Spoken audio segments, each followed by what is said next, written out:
What's up, everybody? It's me, E-Man from E-Man's Movie Reviews. Y'all, we finally made it to the season finale of Bel-Air. We're on episode 10. A lot of drama has been just thrown onto us. So without further ado, let's just jump into this and break it all down. Aunt Viv is enjoying her art exhibit. Will expresses his appreciation to Uncle Phil for everything that he's done for him. Hillary is showing Ivory around and introduces her to Jazz. Carlton starts looking at the painting of Will, and Ashley comes in with a hot butter knife straight to his heart by suggesting that he could be a little jealous. Things are still cold between Will and Lisa as she continues to hold a grudge against him for lying about his past. Jazz, however, tells Will to just express his feelings to Lisa, which leads Will to telling her that he loves her. She doesn't know what to say and leaves him hanging. Man, Lisa is still tripping over all of this. Come on. I mean, listen, I'm not saying Will was right, because clearly he did lie via omission, right? But I'm just saying, like, the writing just didn't feel that strong for Lisa's character to get this worked up over that issue with Will. I mean, look, it'd be one thing if like Will was like, "Nah, I was never arrested," right? Or like, "I never was in any trouble." Something really contradictory. But given all the political ramifications with Uncle Phil and all the illegal stuff too, you would kind of think, especially being the daughter of a police officer, the chief of police, that Lisa would be a little bit more understanding as to why Will wouldn't put that like immediately on Front Street. Now, at the same time, I also understand she can have a point. They have been getting it on. Emotions and feelings are all out there, and sometimes emotions can cloud judgment. So I guess I can give it a pass. I just kind of wish that the show had given a slightly stronger, more conflicting issue between Lisa and Will, to kind of make this a little bit more believable. Because right now I'm kind of like, I feel like Lisa's tripping. I don't know. Maybe y'all feel a little different. You guys let me know what you think. But let me talk about Ivy real quick. You saw she was getting a little slick with Jazz there, right? And you saw that Hillary peeped that also. She gave that a nasty looking eye, like, hold on, sis. Yeah, that needs to go nowhere. And hopefully Jazz knows a lot better than to go messing around on Hillary, with Ivy. But I don't know. I'm gonna keep my eye on Ivory. I don't trust her right now, you know. But I know that I've also been talking about Ashley's character and how she needs a little bit more depth to her character. And I'm almost shocked that they finally gave her some other lines that didn't have to do with her sexuality. I mean, like, it's almost like she's a real person now. So shout out to, to Ashley. I'm mad she had to go cutting Carlton like that. She ain't had to do him that bad. That was kind of bogus. But I really like the fact that that she's actually saying other things and it's actually giving her more depth. We'll see. Hopefully that continues. But man, she cut Carlton deep. Like, my man, you could see the hurt in his eyes once she said that. Yeah, you lost that crown, huh? Yeah. Oh, sorry. Now, okay, Carlton, they didn't have to do my man Carlton like that, though. I mean, I like what they doing with Ashley, but they didn't have to cut him that deep because my man was really hurt. But let me talk about my man Jazz. Jazz gave Will some important advice. He told him to go tell Lisa, just express your feelings to her. Let me tell you why that is so wise. Because whether you're like, so you're talking to someone you care for, or if you are in a relationship with somebody, expressing your feelings is one of the best things that you can do. Why? Because a lot of times we get caught up in trying to be right, trying to prove a point or trying to have people agree with a position. And that's where some of the tension can be, right? But here's the thing, you can't argue with feelings. Okay, if I feel a certain way, what you gonna say about it? They're my feelings. So the benefit that Jazz just set up for Will is that by expressing his feelings to Lisa, that increases the probability of Lisa being able to understand or empathize with Will's position. And that is genius. So, hey, all I'm saying is, when you get the opportunity, if you in that type of situation, go ahead and express yourself, express your feelings. That is some great advice, and Jazz is definitely coming through. Jazz and Hillary are enjoying a moment in Hillary's hotel room. She finds out that Ivy got followed by some important people thanks to her attendance at Aunt Viv's art exhibition. Jazz tells her that it may be a good idea to look at Ivy as more of a partner moving forward. Will calls both of their phones, blowing their cover, but Will just wanted some advice about Lisa. Phil comes to Carlton and invites him to go out to the racetrack and just spend some quality time. All Carlton needed all this time was just a little bit of parental attention. That's it. That's all he needed. I mean, you ain't never seen Carlton cheese so hard and smile so hard until his daddy came in and was like, hey, let's go out. And you saw Carlton was like, but what about Will? And he was like, nah, man, it's just me and you. And he was like, okay, dad. Yeah, dad. Sure, dad. Whatever you want, dad. He was so happy. And God bless his heart. Like that's just one of those things because like for me, I kind of think that Phil has kind of dropped the ball a little bit when it comes to especially with Carlton. Like every episode we've seen Phil almost take Will to the side and speak life and encourage Will every single time. Like, Will, you mean a lot to the family. Will, you got all this potential. Will, you got all this. And the thing is, but when it comes to Carlton, he just be like, hey man, make sure you're on time for this event. Hey, make sure you don't embarrass us. Hey, make sure you do, you know what I'm saying? And it's kind of like, of course, Carlton over time is gonna be like, damn, you like Will more than me. So I thought it was really, really important for Phil to go ahead and have that moment with Carlton. Because we all do this. It happens. Sometimes you take the people that are closest to you for granted and you forget the little things, like just, I don't know, saying I love you or just saying I miss you, just little things like that. So I'm glad that he was able to reel that in and have that little moment with Carlton because honestly, these are the little things that keeps Carlton off drugs, and keeps him like on the straight and narrow. So hopefully we get some more of that because this is the love that Carlton needed. When Carlton goes to the kitchen, he realizes that the grocery shopping is a little thin, and Ashley points out the fact that Jeffrey is still not around. All three of the kids put their heads together and suspect that Jeffrey may have actually been fired after looking into Will's father. Aunt Viv goes to Reed to thank him for his help in getting the fellowship. She also expressed her interest in helping him work with other artists of color. Will leaves Lisa a voicemail asking to link up, and they now have a date to meet at 3 p.m. later that day. A car pulls up to the mansion, and Lou, Will's father, shows up. Wow. Okay. I got to admit, I never would have guessed that Marlon Wayans was going to play Lou. Never. You already know, I had already put the idea out there that, maybe it should have been Will Smith, because I thought Will Smith would have been a great person to play the father in a short role, maybe even convert the role, maybe, show a misunderstood absentee father or something, right? Well, after Slapgate, that clearly probably wouldn't be a good idea now. But my goodness, I had no idea. Like, did anybody guess Marlon Wayne? Was anybody else shook by that? I mean, but here's the other thing.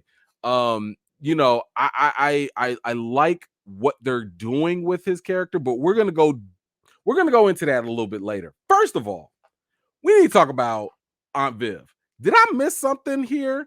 Did I miss a conversation between Aunt Viv and Uncle Phil where Uncle Phil said, "Oh yeah, it's cool. Go ahead and work with Reed. Yeah, it's cool. Get closer to Reed. I'm okay with that." Maybe I missed it. I don't know. If I did, please correct me. But I'm sitting there thinking like, Aunt Viv, what are you doing? You about to it's one thing if you want to go up to Reed and thank him for the fellowship. Okay, fine. I get that.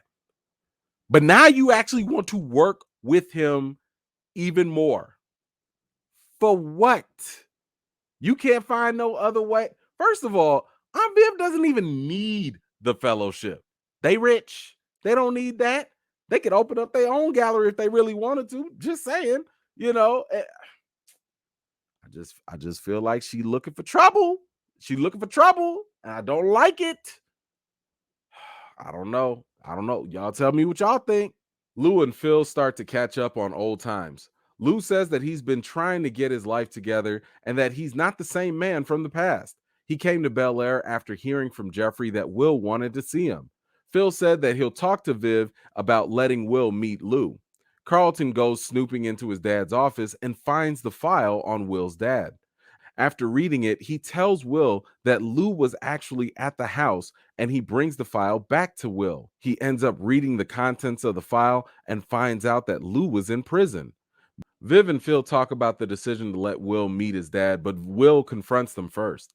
He says that he read the file from Jeffrey and that Uncle Phil didn't like that. Viv puts two and two together and realizes that was the reason why Jeffrey was fired. Will decides that he wants to meet his father after all. He calls his mom and tells her that his dad is actually there. His mom says that they lied to him for 13 years about his father's imprisonment. Okay, so we learned a lot about Lou's past, at least, and I feel like there's still some missing pieces to like this overall puzzle. I mean, we heard bits and pieces earlier on, like we heard a little bit from Vibe, we heard from Will's mom before, but now we're learning that he had been in jail, and that he had a rap ever since he was like young, and that Uncle Phil was his lawyer. Now, Will started to sympathize with his father's plight and his past or whatever, but he didn't think his dad had a second chance the same way that he did, right? And although what Will isn't, I think Will's not considering the fact that his dad was way further gone than Will was, when he got caught up in his situation. I mean, Will got caught up, but he had a squeaky clean record before that, and he had a rich uncle and a rich family to take care of him. Lou didn't have that. Lou had already been in trouble. He did not have the same resources or family to take care of him the way that Will did. So it's kind of like a weird thing for Will to hold against, anybody at all in this case. But not only that, I mean, when you think about it, like Uncle Phil also told Will that Lou was manipulative. And that right there, that's not something that you can really pick up by reading a file. And I'm sitting here kind of feeling bad for Will because I'm like, when somebody tells you that someone else is manipulative, that should be an automatic red flag. Like, manipulative people are like some of the most dangerous because they will say and do whatever is necessary to get their way, and they don't care who gets hurt in the process. So I'm sitting here thinking to myself, like, man, Will has really got to be more careful with like his judgment here. And again, I get it. He's only 17. He's a young kid. He doesn't get it, but I'm just like, man, that didn't sink in at all for you. I don't know. Even with all that, the fact that Lou has been out of jail for 3 years and he still didn't contact Will, I mean, that would be like a pretty big red flag too, right? I don't know, but I understand that Lou was trying to get his life together. I understand that he wanted to put on a better face and all that good stuff. But my goodness, for 3 years, not a letter, not a phone call, a DM, something. I don't know. But anyway, by the way, Phil, you ain't off the hook either here, because bro, you did another little boo-boo here. Because we find out once Aunt Viv puts two and two together, Phil, he did another boo-boo in the relationship, arena here by firing him without Viv's consent. Don't forget, he also messed up before when he used them campaign funds and didn't tell her either. So I'm gonna need him to get his game up, and I'm gonna need you to rehire Jeffrey. Like, we need Jeffrey back. We need the groceries, and we probably got some more people that need some taken care of. I ain't trusting Reed. I'm just saying. Hillary is at a photo shoot for Ivy and gives her some tips to help her out. She also suggests to Ivy to buy out Kylo's influencer house to create a new branding partnership. I just want to say, I really like this lane of discovery for Hillary. I love the fact that, it's not like she just wants to do this one set thing and that's it. because a lot of times in life you're going to be thinking you're going to go one way, but then opportunity is going to present itself in other paths, and maybe that's the real path that you need to take, right? So I love the fact that this is happening for her. That she might actually be, yeah, you might do the social media thing, but maybe you're better as a publicist. Maybe you're better as a social media strategist, or a manager or a consultant, because you could mess around and make even more money that way. Like, do you need all the followers if you getting more money by just telling somebody else how to run their stuff? So I love the fact that they're doing this, and that this is an excellent way for her to be responsible, get herself out of that $50,000, issue with Kylo, and, be an adult, be responsible. So I love this for Hillary moving forward. Lou comes back to the mansion and Viv gives him a good old fashioned West Philly warning not to mess with Will's emotions. Will finally meets his father and asks to talk to him in private. Lou said that he didn't reach out for the 13 years because he didn't want Will to see him in prison. He said that his father had been locked up and it messed him up, so he didn't want Will to go through the same thing. The two start reminiscing about some fun memories of a Sixers game until the subject changed when it came to Will's mother. Lou blamed Vi for putting too much pressure on him to go out and hustle in the streets. Tensions rise and things got heated. Will cusses him clean out and leaves. He packs his stuff up and he's about to head out.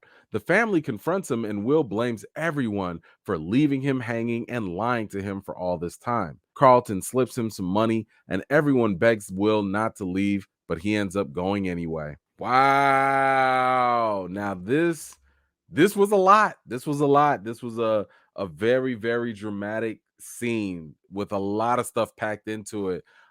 Great acting on Marlon Wayans' part. I'll definitely give him props there. And Jabari Banks too. But for Marlon, I've always believed that he was way better in dramatic roles than he has been in comedy. Personally, he's just not my favorite comedian. But I think he does far better in dramatic roles. And he showed a good example of that here. But Jabari also, like, this was a good set for him. He actually put his acting chops out there on display. So that was a good set. He had to call this man he went there.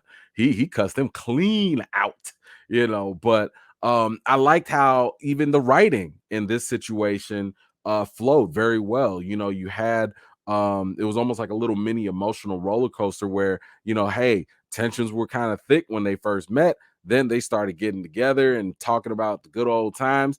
And then once you get to Will's mom, that's a line you just can't cross, especially with Will. So I like the fact that they kind of showed that, because it also presented another side again that you're not going to read in a file, and that was the side of how Lou reacted to Will's mom, his feelings towards his mom, his perception. All of these things are things that Will never would have known about, and now he might be regretting that he learned about. But it was interesting to see how both of those things collided at the same time. But I gotta ask y'all this too. Like, do you feel as though, because clearly this moment is the same moment that, the how come he don't want me, man? Like, it's supposed to mirror that moment from the show. Do you feel like this moment did better than the moment in Fresh Prince of Bel-Air, or do you still think the Fresh Prince of Bel-Air scene was better? I'm a little torn because I can see both sides of it, right? On one side, the Fresh Prince side, it was something that was boiling up for a long time, and we finally got to that moment.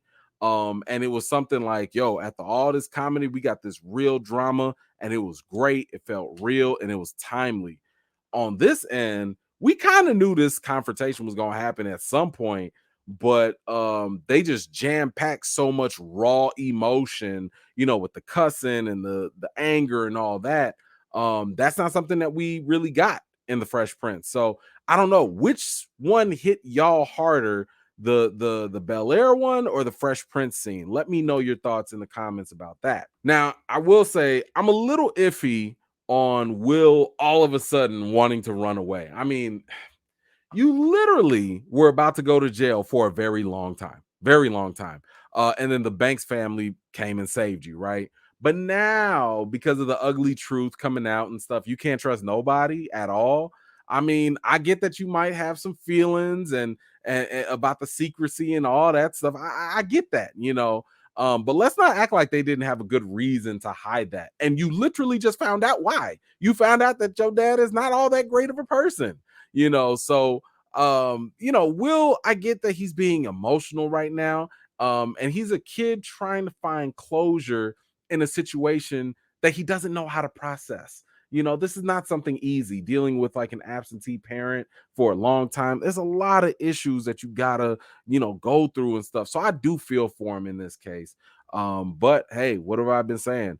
This is why therapy is important. Lisa's at the coffee shop waiting for Will, but she leaves when it's evident that he isn't going to show up. Carlton asks his dad about Jeffrey's absence, and Phil continues to lie to him. Carlton storms off to find Will, and Ashley tells Uncle Phil that they already know about Jeffrey. Carlton goes to Lisa's house and begs her to help him find Will. Meanwhile, Will is staring over the city when Jazz comes to meet him. Jazz ends up telling him that he needs to stay true no matter where he's at. You know, like during this scene, Will had talked about how it felt like nobody wanted him, but that again, that just doesn't add up. And I don't know again if that's like a writer's thing again, because I'm like, Jazz just said it. You had a whole household of people that literally want you. They're begging for you to stay. You know, and again, I know that he's emotional, but I'm just like, man, I wish they kind of they just wrote that a little better because it doesn't really make sense. But you know, clearly you know, Will is gonna be fine. I mean, I know he's acting emotional right now. Personally, I don't really think that this was the best cliffhanger for the end of the season. I mean, they probably should have ended off the season with him meeting his dad and then letting that bleed into the next season, you know. But him running away, where's he gonna go? Where is Will gonna go? You know what? He don't want to go back to West Philly. He want to leave LA. Like, bro, stop it. You know, you gonna go back. Somebody gonna get you. It makes no sense. You know, everybody is literally saying will come back, you know. So it's kind of like, I don't know. This didn't really feel like the strongest position for Will to be taking and the strongest direction for the show to end off on for this season. But let me not get things twisted here. Can we just give a moment and acknowledge the fact that Jazz has been the MVP for this entire series?